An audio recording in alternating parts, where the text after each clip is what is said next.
Zombies, whether shuffling through the night or swarming down a dystopian highway, these undead monsters have shambled their way into today's society, not only as a figure of pure horror, but also as an icon of humor.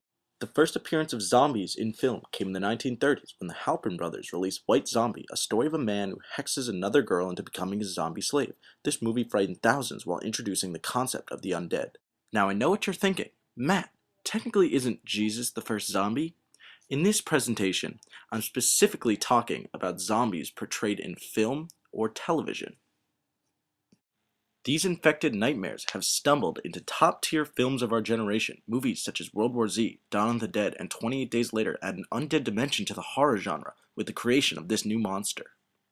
Why are we afraid of zombies? A syndrome known as the uncanny valley, researched by Stephanie Lay at the Open University, states that we fear a potential threat more when it is similar to a human, yet something is noticeably wrong with it. Zombies have been assimilated into today's society where this syndrome begins to diminish in its value. We no longer fear these disfigured humanoids, but instead we begin to laugh and make fun of them. The mere possibility of a zombie apocalypse is a joke. Society has begun to make fun of the rising dead, producing different comics about these horrific beings. The idea of eating brains or cannibalism is spun in an entirely new direction, one that targets the audience's humor rather than fear. The pictures on the screen are of both my friend and I, photoshopped and made up to look more like zombies. Our actions were not to scare someone, yet we still dressed as an undead human to trick others and make them laugh. These images are more comedic than terrifying, wouldn't you agree?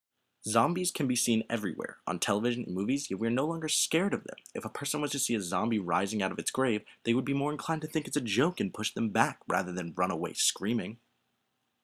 Zombies have become comedic, shredding their horrifying shells to be seen as something to laugh about. We dress our children as zombies, allowing them to patrol the streets on Halloween as the undead, being called cute rather than scary. What was once a thriving horror genre now has diminished to the point where zombies can no longer be seen as an actual threat. Jokes about playing with their food or our pets returning from their graves have undermined the true nature of zombies, one of fright or terror. This transformation from horror to comedy is best represented in Hollywood. Films such as Zombieland and Shaun of the Dead have paved the road for other undead comedy films to thrive in today's society. These films are just further evidence of the descent of zombies from horror to comedy.